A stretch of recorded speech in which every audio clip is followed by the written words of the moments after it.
What's up, y'all? Chris, VA Travels, and dreary day, rain in the forecast, so means it's time for a museum. And we're gonna do a walk through the Colonial Beach Museum. I apologize, I had bigger plans for today. I was supposed to go to Wakefield, the birthplace of George Washington, but yeah, I'll save it for another weekend. And just let you know, they're open Saturdays and Sundays. They're actually open from 12 until 5. To let you know. So yeah, the museum's free, and let's see what they have inside.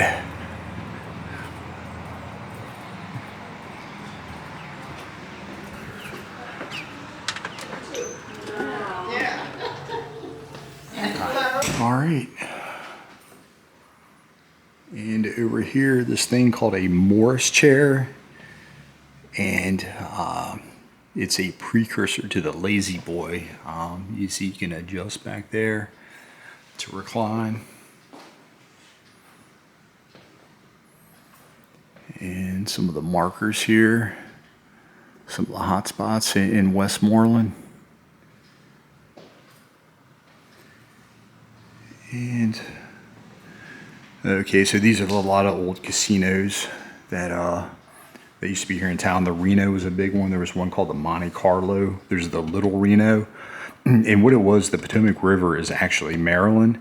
So they would build these piers out. Gambling was legal in some of the counties in southern Maryland. I know Culver County. Anyway, so they would build piers out into the water where you could gamble. And lasted through the 1950s, and then they ended up passing a law. There was a lot of pushback, and Maryland ended up pushing a law that you could only enter casinos from the Maryland side. So it kind of put a squash to it. And looks like some old restaurants in the area. And I'm going to eventually come through and do a walk around the town. There's a lot of historical buildings in the area.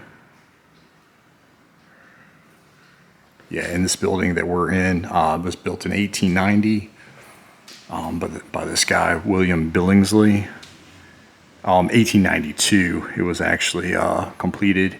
And I know at one time here's one of the slot machines from the casinos. This was a schoolhouse at one time. And just some random items. Yeah, some old stores, I guess. And buttons. There was a button factory, I guess, in the Coal Bay Corporation, 1943.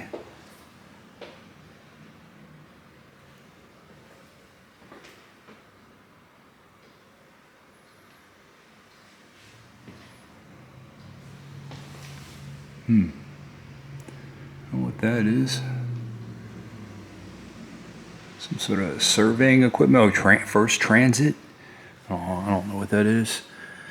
Oh yeah, Alexander Graham Bell actually owned a beach house here in Colonial Beach. Kind of interesting. And the Berkeley Muse. All right, so this goes back to the Oyster Wars. And yeah, killed in the oyster feud. And what the Oyster Wars were basically dredging for oysters became a thing in the early 1800s. And a lot of New Englanders would come down here and dredge. And pretty much they cleaned out the Potomac and killed all the wildlife on the river floor.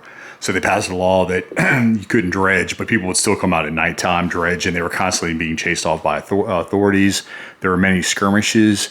And then fast forward to 1959, this guy, Berkeley Muse, was out dredging one night with two of his friends. They were chased by authorities. They were shot at. Berkeley ended up being shot and killed. One of his friends was shot and wounded. And then after that, they passed legislation to kind of just better manage the waters. Legislation was actually signed into law by John Kennedy. So,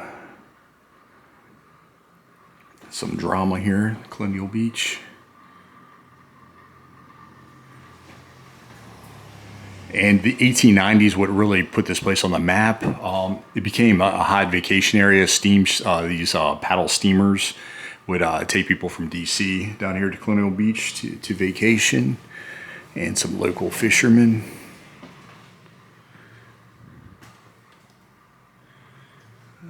Crab pots.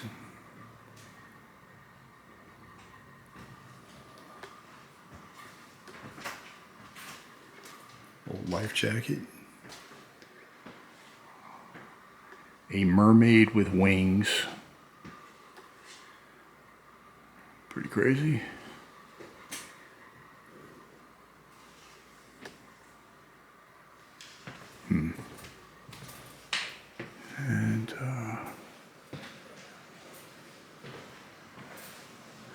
And Miss 1953, Miss Potomac, Potomac River Festival.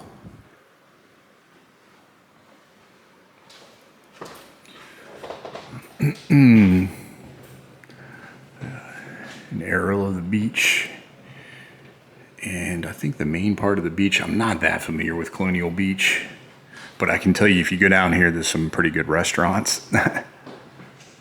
And that's Monroe Bay, named after President James Monroe. Chair from the mayor's office, Old Town Hall, formerly the Bank of Westmoreland. Pretty big chair. Oh yeah, so Colonial Beach, like I say, a lot of historic buildings in the area.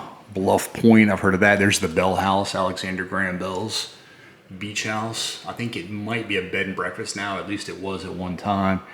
Yeah, here's the museum we're in. Like I say, 1892 completed. The first license plates in U.S. history.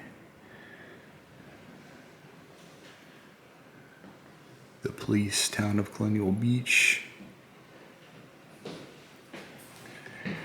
And yeah, like I say, Monroe Bay.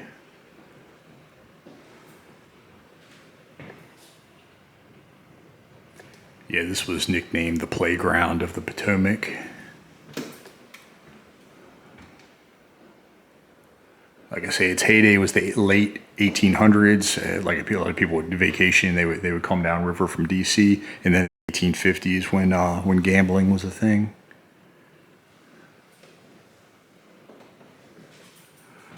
"11,000 years of history." Native Americans, of course.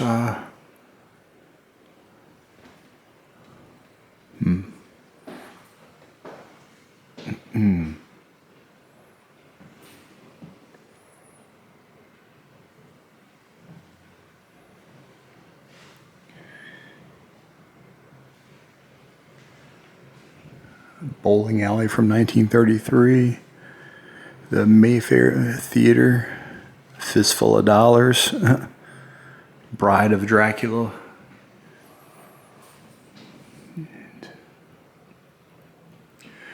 Oh yeah, so a lot of history in the Northern Neck.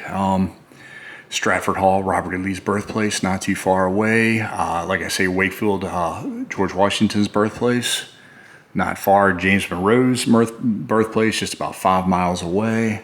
You can visit these. I would love to go. Sabine Hall in Mount Airy, John Taylor's residence. All right, I guess that's going to be it. Yeah, just a quick one. So, and now it's raining. All right, thanks a lot. Enjoyed it. All right.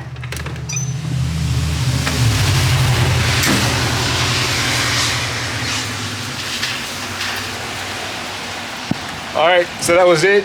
Colonial Beach Museum. Like and subscribe. See ya.